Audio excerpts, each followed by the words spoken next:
Hi everyone, thanks so much for tuning in today. This is Kathy, and today I am going to be using the Hello Lovely stamp set from Concord and Ninth. This is my second video doing it, and I forgot to actually show the stamp set in the first video, so I thought I should do that in this video, especially because I'm going to be using these extra pieces here to do the fill-in for the color. In the last video I did, I just colored part of this big bloom or this big spray using Copic markers. But I did want to show how it is technically a layering stamp set, and I love how the look is more of a perfectly imperfect, messy watercolor look. So this is the stamp set here, and I will be using a variety of inks as well.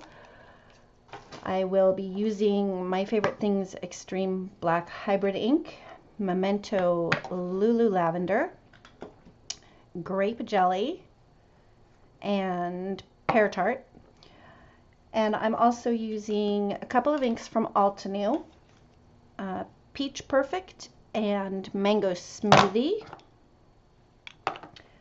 and one from My Favorite Things, Wild Wisteria Hybrid Ink Cube. So those are the inks that I'll be using, and I showed the stamp set, so let's get started.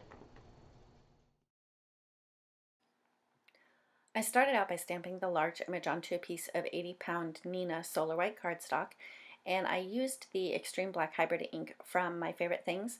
I did stamp it a couple of times to get a really good dark impression.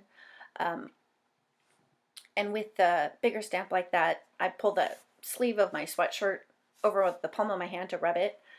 It seems to be easier to get a clean impression when I do that, especially with the bigger stamps. And after that was done, I started to use the layering stamps to fill in all the flowers. And over on the Concord and Ninth website, they have a guide that shows you which stamps go with which flowers.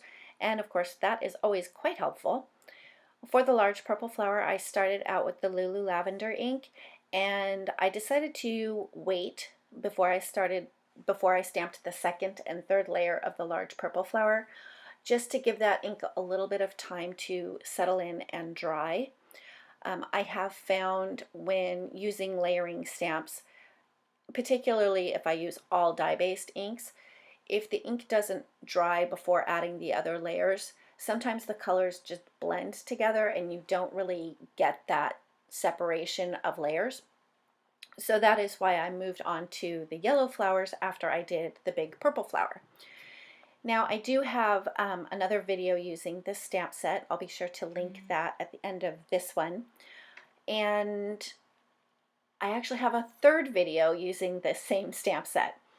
And I was wondering if you prefer one video with a bunch of different projects using the same stamp set, or if you prefer individual videos to keep the videos a little bit shorter. For me personally, the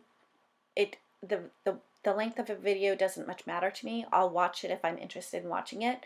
But just to get an idea of what you guys prefer, if you could leave a comment below, that would be fantastic. So back to the card. After I had done the yellow flowers, I did the little pinkish flowers, and for that I used the Peach Perfect ink from Altenew. And then I went in with the Wild Wisteria ink from My Favorite Things for the second layer of the big purple flower.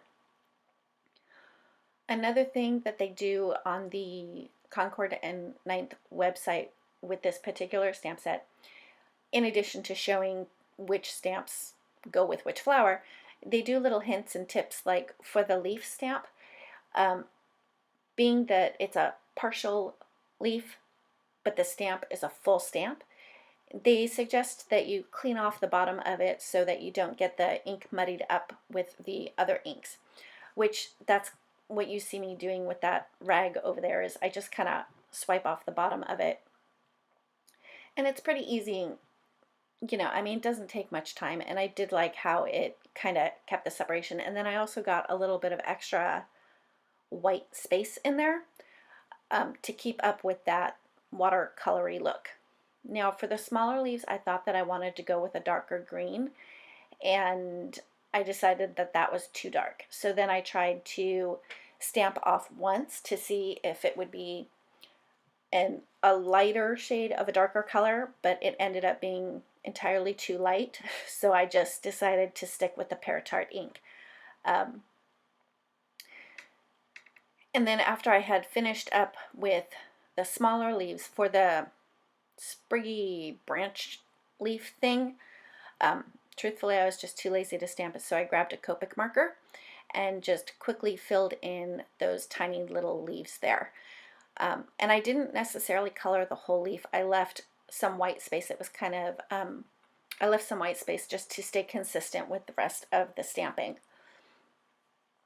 From here, I go and I do the last layer. Oops, I forgot a leaf, so I stamped that first. Now I go in and do the last layer of the big purple flower.